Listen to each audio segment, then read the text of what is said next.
After a decade of films, the Marvel Cinematic Universe is finally coming to its big climax with Avengers: Infinity War, which sees the Mad Titan himself, Thanos, coming to collect the Infinity Stones and clean house. But who is Thanos? I mean, he's the big bad guy, but not a lot of people know that much about him. And even if you do know him, there's bound to be something that you just don't know. So whether you fall into one category or another, come along with us as we take a look at Thanos' journey from the mind of a young writer all the way to one of the biggest films of all time. This is the evolution of Thanos. If you enjoy this video, be sure to hit the subscribe button and click the bell to be notified when we upload fresh content. Created by Mike Friedrich and Jim Starlin, Thanos was initially conceived by Starlin while he was in college. Once he was given the opportunity to work on an issue of the long-running Iron Man series in 1973, Starlin jumped at the chance to introduce his character to the world. At around the same time, famed comic creator Jack Kirby was working at rival company DC Comics, where he had created the New Gods. This new series inspired Starlin further, who initially modeled Thanos after Metron, making him thinner, more intellectual, and putting him in a similar sort of floating throne.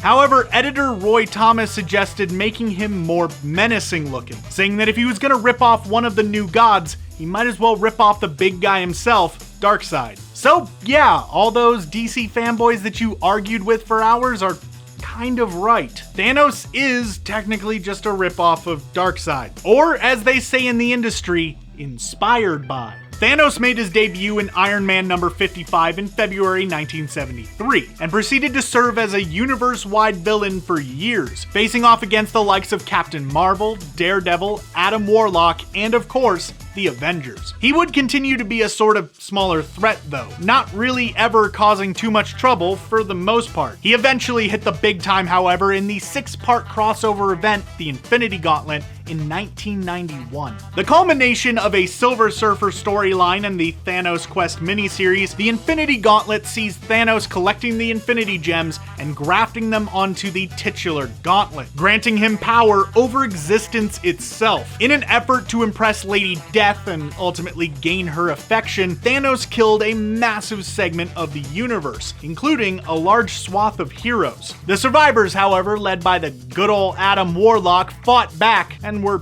quickly dispatched. Thanos then went on to defeat many of the universe's most powerful beings, until his granddaughter Nebula took advantage of a weakened Thanos, taking the gauntlet for herself and undoing all of his actions. Think of it as sort of a universal reset button. Adam Warlock then took the gauntlet and went on to found the Infinity Watch, a group of people who were all entrusted with separate Infinity Gems to keep them safe. Surprisingly, Thanos was chosen as one of the members, being given the Reality Gem. Seems like a pretty terrible idea, but Captain Marvel suggested that Warlock gave Thanos the gem because he knew that having the godlike status that the stone could grant him wouldn't satisfy him, so he wouldn't use it. Outside of the powers granted to him by the Infinity Gauntlet, Thanos' status as one of the last of the Eternals from Titan, along with some serious bionic improvements that were done to him at a young age, left him with some really outstanding abilities. He possessed super strength, intelligence, speed, and stamina, in addition to being basically invulnerable. Thanos is immune to all known diseases and infections, as well as being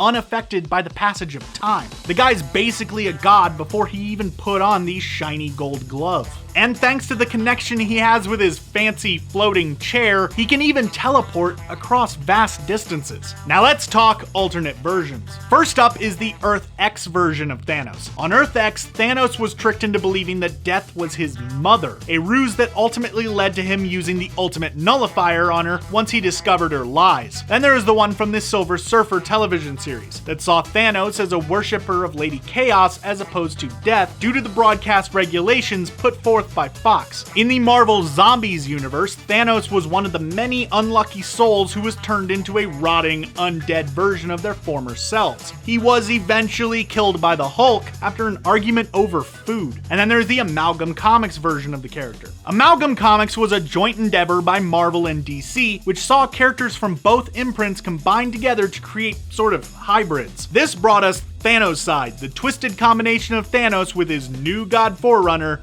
Darkseid. Finally, there is the character that we see on the big screen as part of the MCU. Thanos first appeared during a mid-credit scene at the end of 2012's The Avengers, as portrayed by stuntman Damien Portier. His first major appearance, however, was in 2014's Guardians of the Galaxy, where Josh Brolin took over the role. He played a rather large part, albeit mostly in the background, in both of the Guardians films, and will finally make his presence felt by the rest of the MCU when he takes the fight to Earth in the upcoming Avengers Infinity War. Are you excited to see Thanos tearing it up on the big screen? What other characters would you like us to take a look at in the future? Let us know in the comments down below. Who knows, maybe someday you'll see your suggestion made into a video. And if you're watching this on Facebook, click the link to be taken to our YouTube channel for more videos like this one. Thanks for watching.